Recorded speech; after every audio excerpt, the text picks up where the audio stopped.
So the definitive sentencing guidelines came into effect in February of last year, issued by the Sentencing Council following quite a long consultation period.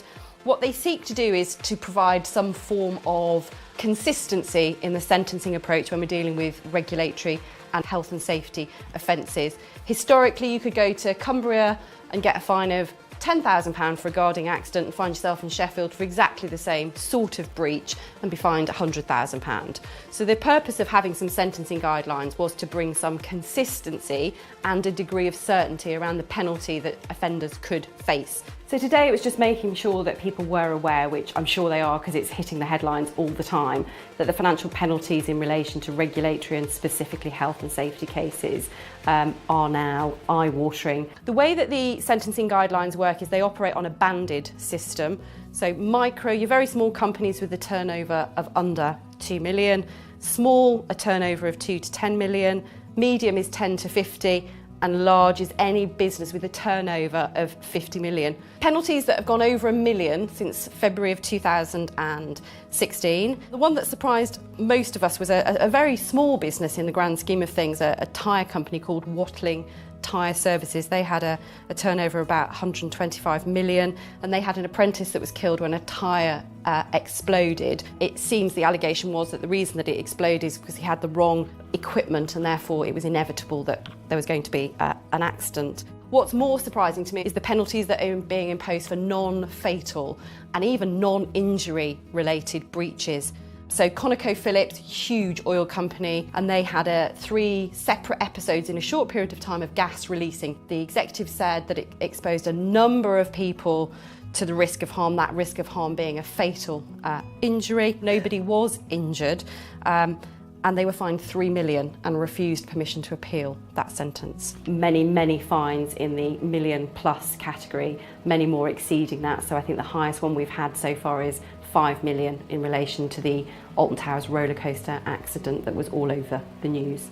Clearly lots of publicity, people were very seriously injured. The sentencing judge in Stafford Crown Court commented that had they gone to trial, so had they refuted liability, then he would have fined them 7.5 million. In some of these complicated structures, the employing company doesn't have a huge turnover, and in this case the turnover was about 400 million. If you took the whole Merlin group as a whole, I'm sure the turnover of that whole business is in the billions rather than the millions. So how do they determine fine? How culpable are you, and what's the harm risk? As an employer, you have a duty to protect your workforce and anybody else affected by the work that you carry out. So how far below the standard do you fall? So very high, as you'd imagine, would be a deliberate disregard for your duties. And then the low category might be a really isolated accident which really hadn't been anticipated, but when we look back in hindsight, probably was foreseeable and you should and could have done something better to manage that risk. And then the odd one now under the new regime is harm.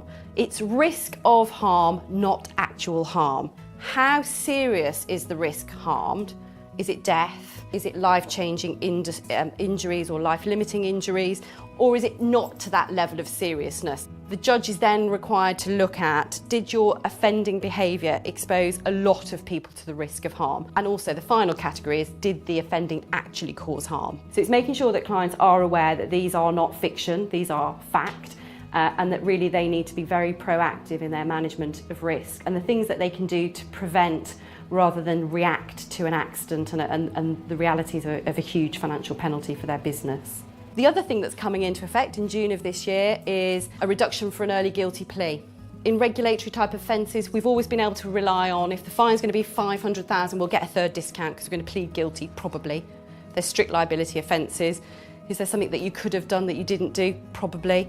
These new guidelines come in, change the parameters and say that now we must indicate our guilty plea to get hold of that credit and keep it and bank it at the first stage of proceedings. That can be as little as 4 weeks from receipt of the summonses. As in-house lawyers, you need to ensure that you're notified of any serious accidents or near misses so that you can engage privilege at the earliest possible opportunity and benefit from it. Do not begin your privileged investigation until the lawyers have instructed it. If you start it and you get those instructions 4 or 5 weeks later, anything that's gathered in that period before the lawyers get involved is not privileged. Your investigation report is not about learning lessons. That's a separate document, that's a separate issue. If your investigation report contains learnings, corrective actions, an action plan to make improvements, arguably privilege can be lost, because it's about seeking legal advice to understand your civil and/or criminal liability, not about how the business learns from this and makes improvements.